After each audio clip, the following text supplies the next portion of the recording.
ሰላም እንደምን አላችሁ? አንድ አጭር አስገራሚ ታሪክ ልበላችሁ እስቲ። አንዱ ሚስቱን ይመታታል። በአጋጣሚ ነው፣ ሊገድላት ሳያስብ። ነገር ግን በእጁ ትሞትበታለች።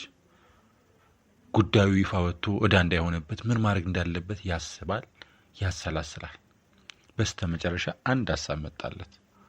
እርሱም ወደ ሰፈራቸው አዋቂ ነኝ ባይ ሰው ጋር መሄድ ነበር።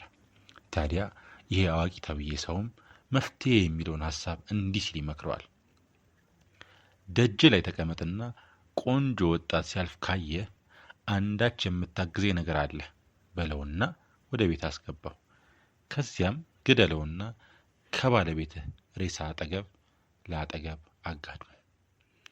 የእርሷ ቤተሰቦች ጥራና ከዚህ ወጣት ጋር ሲያመነዝሩ ስመለከት ራሴን መቆጣጠር ተስኖኝ እርምጃ ስወስድባቸው በእጄ ይሙቱ ብለህ ንገራቸው አለው።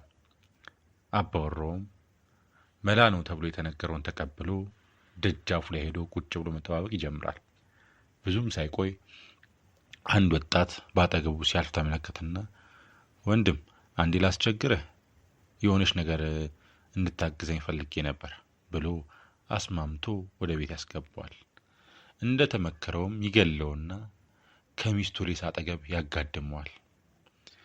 የሚስቱ ቤተ ዘመዶች ሲመጡም በዝሙት ላይ አግኝቷቸው ራሱን መቆጣጠር አቅቶት እርምጃ እንደወሰደባቸው ይነግራቸዋል።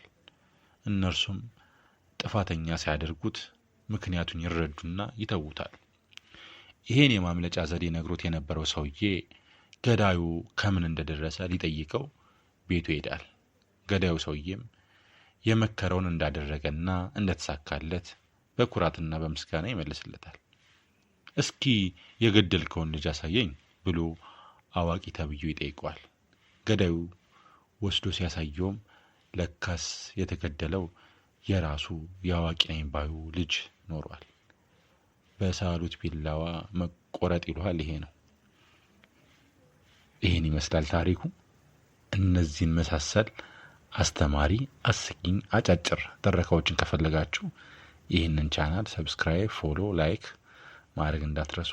አመሰግናለሁ። ሰላም